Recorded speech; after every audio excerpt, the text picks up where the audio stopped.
In this video, I want to go over a couple of things. Number one, I want to take a look at transparency in images, and you can see how it impacts the page layout. When I'm talking about transparency in images, I'm talking about transparent GIFs with transparent backgrounds or PNGs. Anyway, once we get into it, you'll see what I mean. And I also want to go over the cascade in cascading style sheets. CSS is, of course, short for cascading style sheets. I'm going to help you understand the cascading aspect of it and how this will impact your design work. So let's start off by looking at our center aligned page that we've been building. Now, we look at our reading man image here. We can see that the white background here is it's not the best thing. It would be kind of neat if the reading man didn't have this white background, and that's a bit of a hassle. So this is probably a JPEG, but let me confirm that. Let me open up the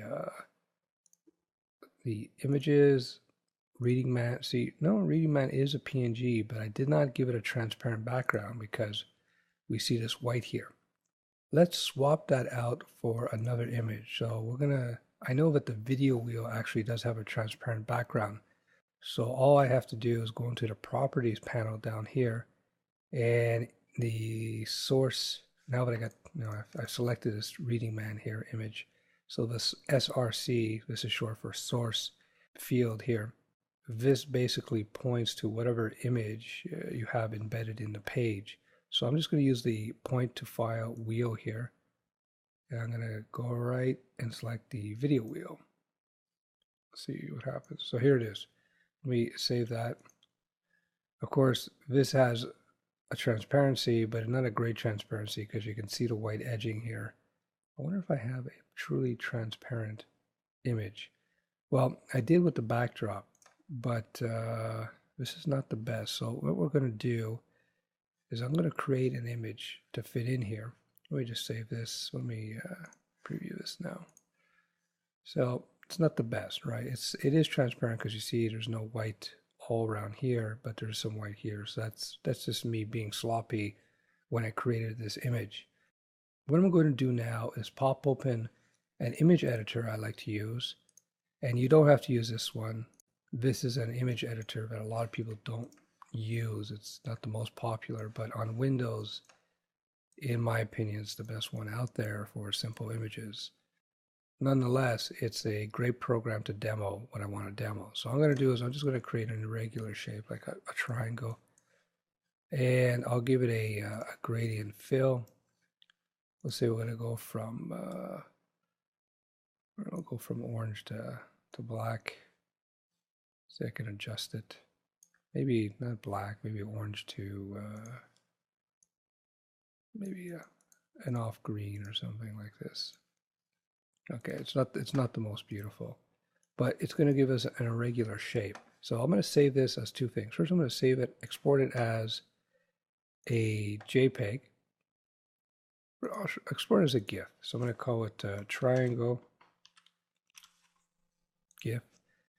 Whatever image editor you decide to use, whether it be Illustrator or Corel Photo Paint or Photoshop, the tools, although they're going to look different from this, the principles are the same.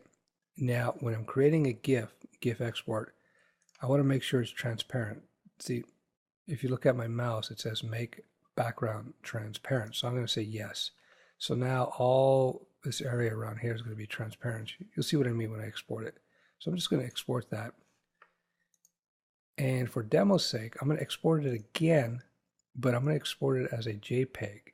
Now, the reason I'm doing that is because JPEGs do not, that file format does not allow for, or as nerds would say, it does not support transparent backgrounds. So I want you to see what it looks like without a transparent background, so you can see the difference in the image types. So I've exported that as well.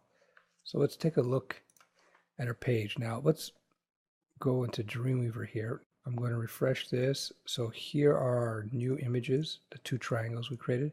First of all, I'm going to put in the transparent triangle, which is the GIF, the GIF file or GIF file, depending on who you're talking to. Again, I'm going to go down in the properties panel, and I'm going to select the SRC source wheel, and I'm just going to select triangle GIF. And we get an error. I know why we're getting an error. I'll fix that right now. As you can see, I fixed the error. It had to do with the way I set up the recording system here. So anyway, here's the image. This is a transparent GIF. Now, let me save the page. I'm going to preview this. Now, as you can see, even though the image is irregular, you see that the background shows through. You don't see no white block. Now, let me swap that up with a JPEG. Remember, it's the same exact image, but now I'm going to select the JPEG here. I'll save that. And as you can see with the JPEG, the image no longer has a transparent background, as you can see here, right? All the white, just like the Reading Man. So that's the reason why. Let's select it again, transparent triangle, just a GIF.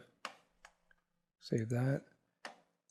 That's why you want transparent images, transparent GIFs, so that, and PNGs, because you would want this kind of seamless integration of your images into your pages if you have a different colored background. This only becomes important if you have an image that's shaped in an irregular manner, and it's not a square. If we had a square, for instance, which one is a square? Sunset. This is a JPEG. Because it's a square image, even though JPEGs don't support a background, a transparent background, you're fine because, as you can see here, you don't need one. So keep that in mind. That's why you want transparent images, so you can do the transparent backgrounds. I keep saying transparent image, but it's transparent background, so that you can overlay images that have irregular shapes in your pages, so that you don't have that ugly white border. Right here, this is a GIF because it has a transparent GIF, as you recall we created, so we don't have that ugly white block here. But the same exact image saves as a JPEG, where JPEG, the file type, JPEG is, JPG is short for JPEG. JPG is short for JPEG, so you get that now. I think it's understood. So I'm gonna put it to sunset because it just looks a little bit better. So there you go. We understand the importance of transparent backgrounds and how they play a role in things.